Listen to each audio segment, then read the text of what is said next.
Well, greetings all. I hope I find you well today. We're celebrating 82 episodes today, and that doesn't include the other 25 we did for schools. So I am Tom Kuhn. I'm here from Qnity. I'm your host today. Remember, money isn't the most important thing in life, but it is reasonably close to oxygen on the gotta have it scale. Everybody has a money story. We hope your story is one of moving from, for many of us, confusion, overwhelm, complexity into a clearer path to prosperity using a simple, visual, and actionable approach. Remember to prosper, manage your ATM, the three currencies that we have in life, currencies that we are looking for a return on. That's attention, time, and money. And we realize your time is precious, so thanks for spending your precious time with us today. Past recordings are posted on YouTube. We have schools and salons that have been merged together. Gosh, that's been almost like 3 months now, which is awesome. Last week, we had a great guest, Carrie Oberbrunner, and a major author, speaker, very inspiring session. His story is quite incredible. He had a great book called Unhackable. Check it out. Hopefully we're going to hear and spend a little bit more time with Carrie in the future. This week we have Lori O. Lori, I'm not going to try to pronounce your last name. When we get to you in a little bit, you can pronounce your last name. I remember when it was Lori Williams, much easier to pronounce. I'm not good with pronouncing names. That's going to come up twice today. Anyway, Lori is Director of Client and Partner Relations at Rosy. She'll be joining us at the Phil, and we're going to take a little bit of look at a career in beauty, technology adoption, and some other topics with Lori.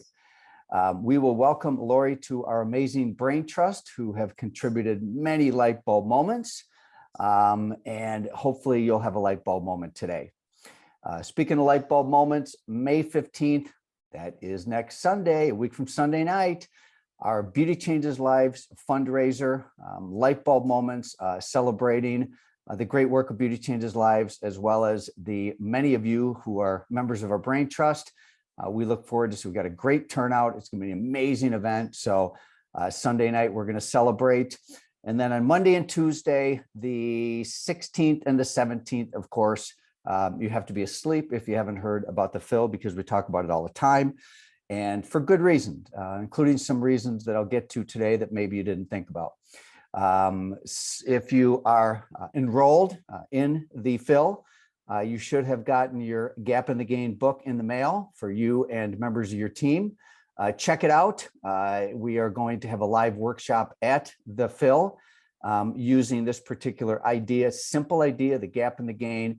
And we're honored that Christy Chambers is going to be joining us to facilitate an amazing workshop. So you should have gotten your book. If not, it should be coming in a day or so. So I've got a few top of minds. And first of all, I think I mentioned last week that I was going to Oregon. So how about this? If anybody knows the name of these falls, go ahead and type it in the chat, and we'll have some recognition reward for you. In other words, we'll recognize you. That's about the reward. A little hint, I can't pronounce it very well, and it's close to Portland. So if any of you know what this is out in Oregon, please type it in the chat. I did get a chance to get away for a long weekend, long biking, 45 miles one day.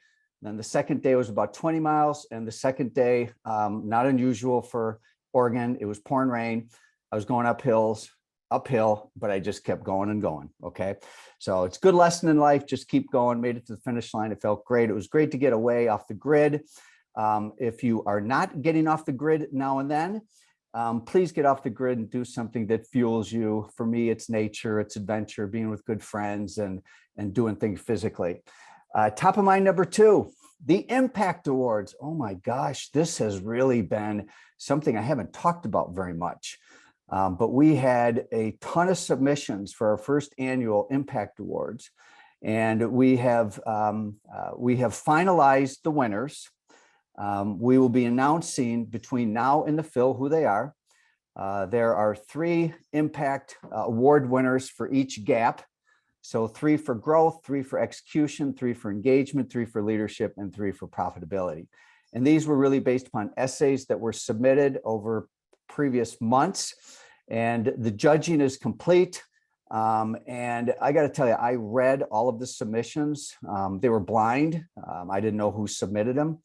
And very inspiring in terms of the types of things that all of you have done over the last year, making an impact in your business and making an impact with all of your stakeholders. So super inspiring. Thank you for being part of this Impact Award process if you were. And we will very soon be announcing the Impact Award winners in the next week. Top of mind number 3 is I have been talking quite a bit about our 2021 W-2 compensation study. As if we needed something else to do, we decided to do a compensation study just because there's a lack of data out there. And we're trying to really answer one question: how does a career in pro beauty stand from an earnings standpoint? And whether the number is 27,000, 29,000, it is one data point, but it doesn't tell the full story. So what we know, and I'm going to give you something that was really sort of not the study, but things that prompted it, was to really step back and take an objective look at what earnings look like. So anyway, let me give you a bit of an update. And I believe on this session today, I'm doing just a quick chat to make sure before I say this, whether it's okay. All right. So Barry Matthews, good morning, Barry. I already talked to him. Barry is based out in Seattle. Barry is a very, very skilled fractional CFO and other things. And I've worked with Barry for 20 years. We've done many projects. I've hired Barry to be an independent third-party analyst for 2 to 10 and some other matters. So Barry has done an amazing job of taking all of the data submissions and putting into some meaningful numbers. And I got to tell you guys, this study is absolutely fascinating. We're going to go through the findings at the fill. For those of you that participate in the study, you'll have more information, you'll have more metrics. We'll do a summary presentation at the fill. But I got to tell you, this is worth every ounce of effort that we collectively put into the study, because it tells a very, very fascinating story about what a career in pro beauty looks like, which is a good segue in a moment into Lori and her career in beauty. So we'll get to that in a moment. But anyway, I believe that we have still just a few of these submissions pending. I believe we have given a very compressed deadline for a few of you that are in progress still doing it. If you want to be part of the study still, the time is actually expired. However, you can reach out to us if you would like an extension, because everything needs to be wrapped up by the end of this week. So if you're not in the study, you want to be in the study, Michelle's in the chat, JP's in the stat, let us know in the chat. So, but it is absolutely fascinating to be able to see, we're up to almost 1,000 employees that are included in the study, and it happened relatively quickly, and the data is just amazing. So anyway, I'll leave it at that.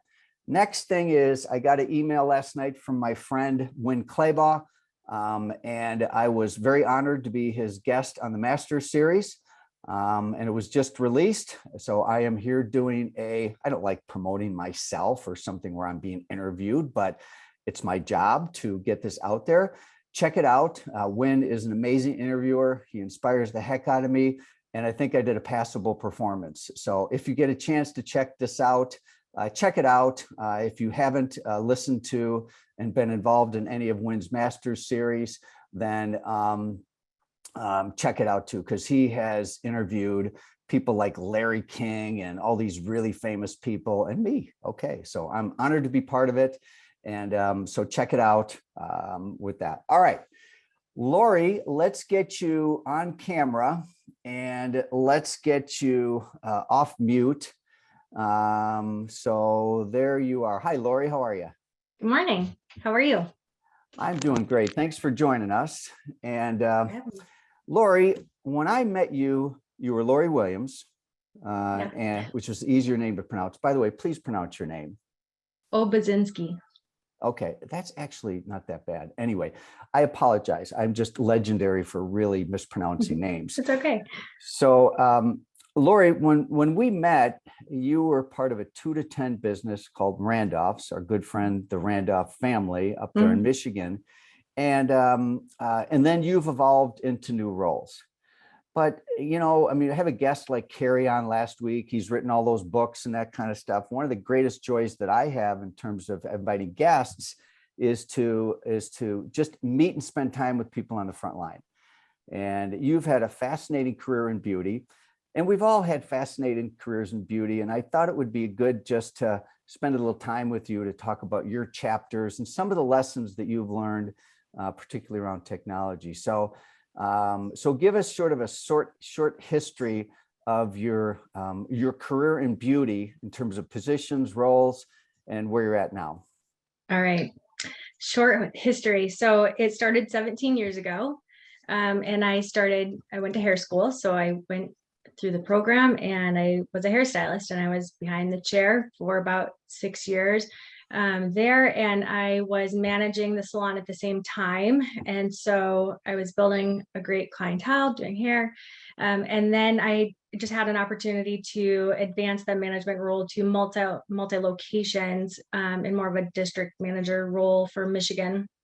So at that point, I really had to decide, did I enjoy doing hair more, or did I enjoy spending time behind the business more?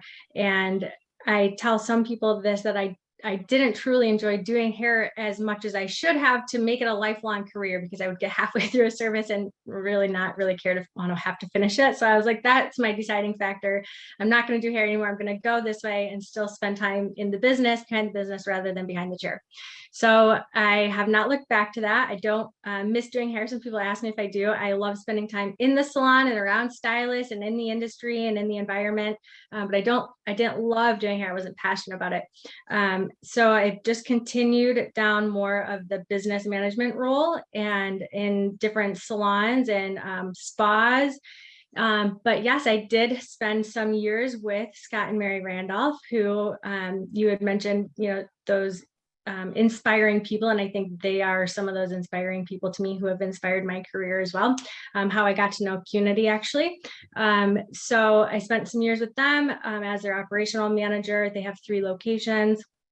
And then from there, I made a pivotal choice and went into sales. So I worked for a distributor in my area, Illinois and Michigan area. And I worked for sales for a couple of years. And then we had this thing called COVID that happened. So there were some shifts. And about a year ago now, I made another change, and I'm here in software. So I work now for Rosy Salon Software. But this is not my first time in software. I had mentioned that when I first started and I was behind the chair, we were working on a paper appointment book, and the company I worked for made the change and brought on software. So I was one of a very small team that got to travel around to all of the locations and help install it and train all of the salon teams to use software coming off of a paper appointment book. What I find fascinating is that you're not the first person that I've met that didn't love doing hair. And I think there, unfortunately, is a lot of attrition in this industry because someone gets into it and it's like, it just isn't for me. And what they do is they leave pro beauty. Mm-hmm. You chose not to leave pro beauty, but you found another lane.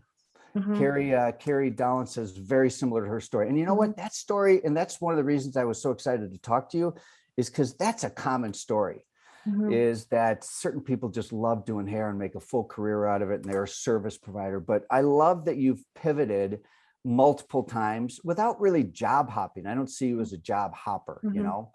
So are you ever able to be in a situation where you find someone in that decision point in life that I'm done doing hair? And have you ever inspired others to say, hey, stick it out? If you don't love mm-hmm. doing hair, maybe you have a health issue with doing hair, there's tons of other opportunities. Yes. So this is an unusual story, but on my way to Cosmoprof last year, my Uber driver, actually, his daughter, he was telling me the story about his daughter, and she was just graduated school and she's in a salon. She's not liking it. She wants to leave. And I was like, well, give her my number and I'll talk to her, because, even if she finds down the road that she doesn't want to do hair, there's so many other things that you can do. And I think that's what I love the most about this industry is there are so many directions that you can take, other than this is the best industry to ever be in, but I'm biased because it's the only one I've been in. But if you want to be an owner, great, own a salon. If you want to be a platform artist, great, do that. If you want to work in sales and work for the product companies, you could do that too. If you want to just be a stylist and just focus behind the chair and that's your passion, excellent, right? So there's so many different things that you can do, and it's finding what you're most passionate about. And if you're not a passionate stylist about what you're doing, you're not pouring everything into your clients and then they feel that and you're not providing that best experience for them. So I didn't want to do that to my clients. Did you actually talk to, so this was a Uber driver, did you actually talk to her? Yeah, so she texted me. I don't stay in touch with her, but she texted me and she just said she wasn't loving it. I said, stick it out, find a mentor, continue your education. You don't earn your best education in school, right? Your best education comes from your experience and having a mentor or being in the salon and just doing the practice. So I just said, give her, some advice, and she said, stick it out, see what you think of it, keep going, give everything you have for the next couple of years. And then if you changed your mind, try to find a different passion in the industry. We're all waiting for the postscript. Do we know what happened? I don't know if I ever will, but it was a bizarre interaction because it was my Uber driver's daughter. How long ago was this? This was Cosmoprof last year, so it was June 2021. So maybe, coming up on a year. Maybe you could find out and what's she doing now? That would be a great postscript that I could report as a finding that you found this person. Yeah. So it's really a great story and a very common story. And so you've learned a lot. Did you say you've been in the industry 17 years altogether? Yeah. Okay. And now you're in the space of technology, and so where did your passion for technology come from? Well, I think it came a long time ago when I was training people on setting it up and using it for the first time. And I probably just never realized that.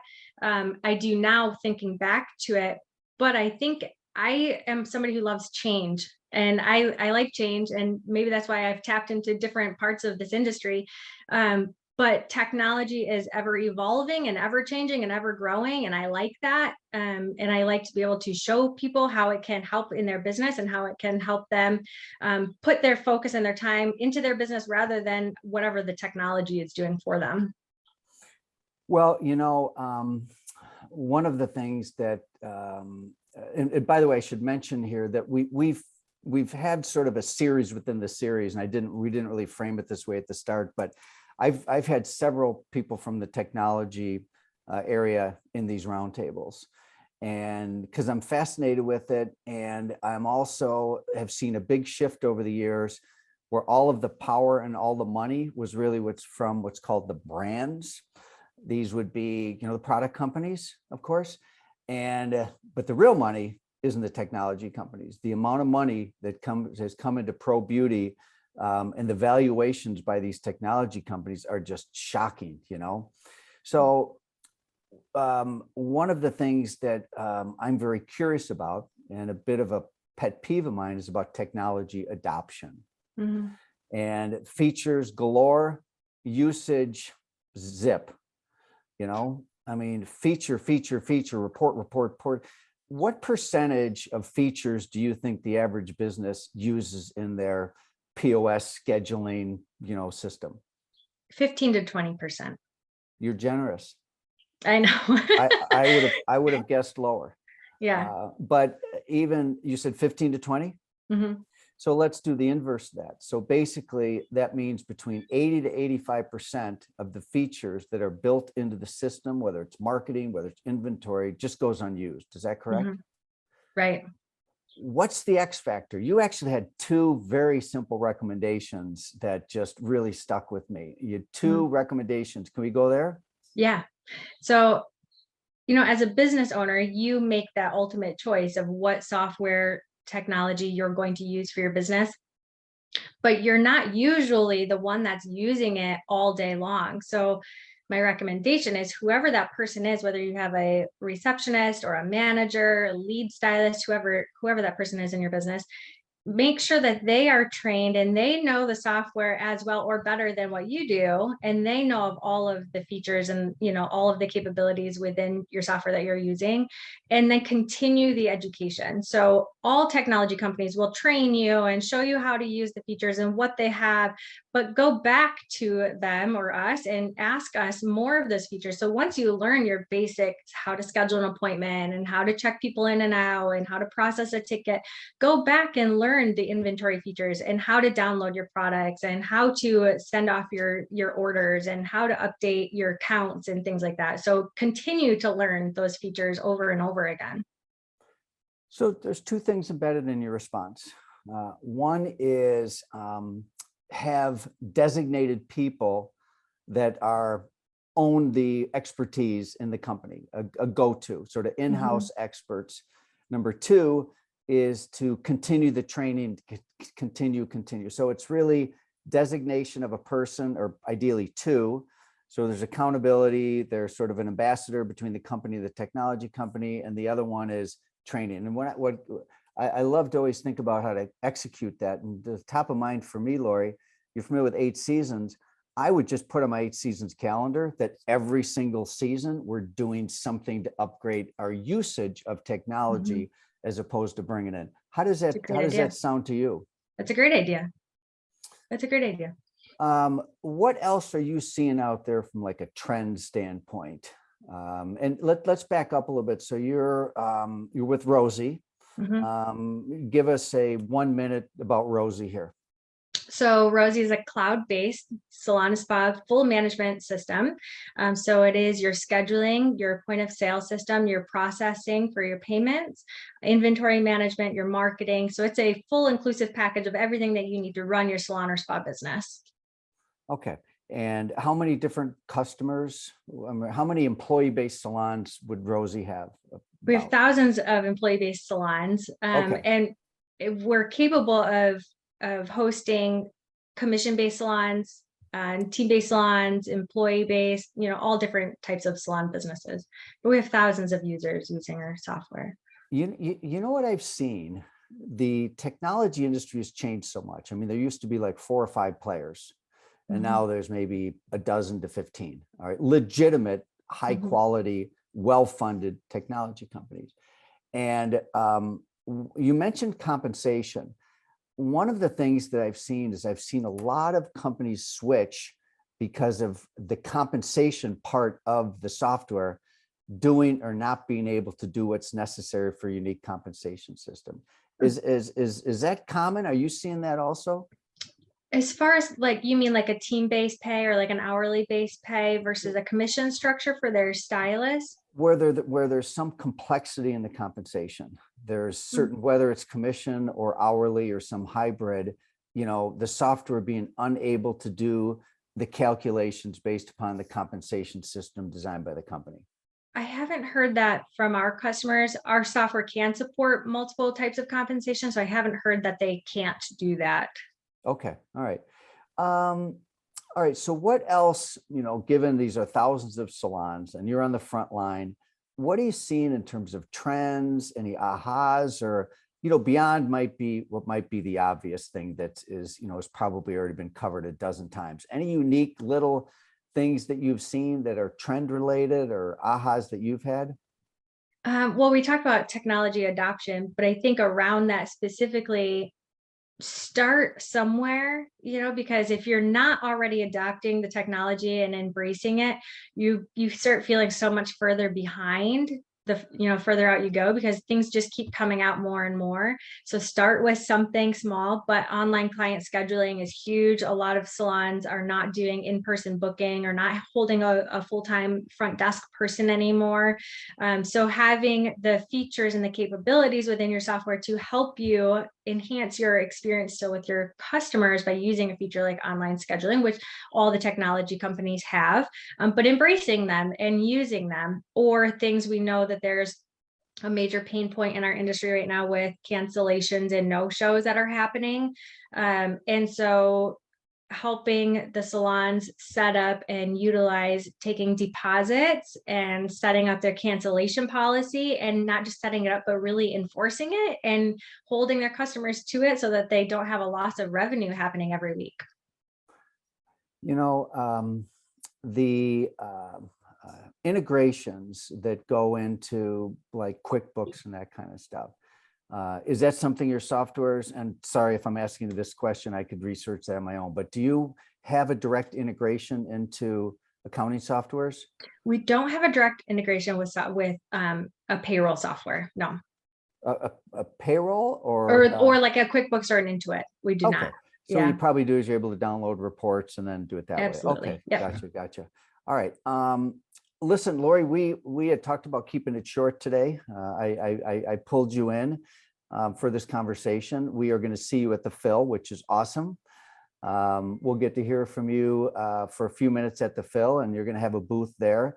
And congratulations on the contribution that you're making and being an inspiration, because I do think you're an inspiration of someone that has really navigated your own path based upon your passions, and doing it in a very professional way with integrity and all of that. So congratulations and thank you. Thanks, Tom.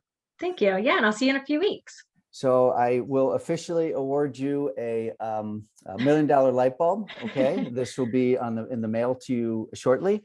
If we could all give Lori a virtual round of applause. Thank you very much, Lori. And we'll see you next Sunday night. Yes, I'm excited. Right. Thank you. Thanks, Tom. Bye. Thanks much. All right. Let's see here. We had planned on keeping today short, and let's see what else we have. So we welcome Lori to the Brain Trust. We will see. So see you at the Phil. And, for light bulb moments, compensation study, we already talked about that. If you still want to be part of that, please let us know ASAP. We talked about the Sunday night event at the Phil. Shout out to our sponsors, including Pivot Point, who is hosting our money course for students. We're up to over 14,000 students going through this program, which means they're going to enter the workforce not only with a great craft, but also understanding that of what it takes to really be successful in business. So they stay in the career and don't leave. So become a money school. You go to CUNYforschools.com. You can book a demo. Also, our sponsor, Lightheart Sanders, amazing sponsors, great partners. We'll be hearing more about them very soon. Closing thoughts. My closing thoughts really go to who is on this call. And that's always the funnest thing for me. So let me just take a moment and see what's in the chat here. Yes, Carrie, very similar experience to you. Michelle, thanks for listening to that. Great. You are correct, Christine B. Multnomah Falls. I see. I'm terrible. I was there. So Christine got it. Megan, no. Jonathan, let me just see here. Okay, it's right outside of Portland, Oregon. If you can get there, you should get there. It's absolutely amazing. Now let's see who's on the call today so I can give some shout outs before we wrap up. All right, we have Anna, Ashley, Bridget, Carolyn, Christine, Dawn, Diane, Heather, Holly, Jan, Jana, Jared, Carrie, Kelly, Chris, Linnell. I thought you were out of town. Hi, Linnell. Mark, Melissa, Michael. I get to see Michael very soon. Hello, Nina. We already had a chat today. Hi, Sharon and Sonia from our team, and Stephanie and Steve. Hey, Steve, Terry, Trent, and Vanessa. All right, guys, we're going to call it a wrap today. We are deep into many things getting ready. And I do have a closing thought for all of you before we wrap up. One of the things I learned in the strategic coach program was the concept of a strategic byproduct. And if I've talked about this before, so what, I'm going to talk about it again, because it's very powerful. Sometimes the product of which you're trying to create is not the biggest outcome from something, but rather it's the byproducts. Let me give an example. The first mission to the moon In order for that to happen, Velcro was invited, microchips, freeze-dried food, and probably a bunch of other things I'm forgetting. One of the things with the fill for us is that was a big, bold venture for us. New conference, time of year where there's other conferences, but we are absolutely have met our objectives in terms of attendance and all of that. The strategic byproducts are we have done a complete update in our tools. We're adding new tools. We have 5 new workshops. And it's funny how something like this takes a ton of energy to put together a conference, and it's not like we outsource this to a conference planning company. But what I'm going to say is that the strategic byproducts that come out of this from a creativity standpoint and a production and new attributes are just amazing. And so always think about that when you're doing something big, maybe a little bit of a stretch. Perhaps it's the strategic byproducts that come out of it that are the biggest benefit. Chew on that one a little bit. Would love to hear your thoughts. Meanwhile, we're going to call it a wrap today, and we are on next week. And then we will see many of you in Scottsdale. If we won't see you in Scottsdale, we'll stay very engaged and connected with you either way. So thanks again for joining us today, and we'll see you next week.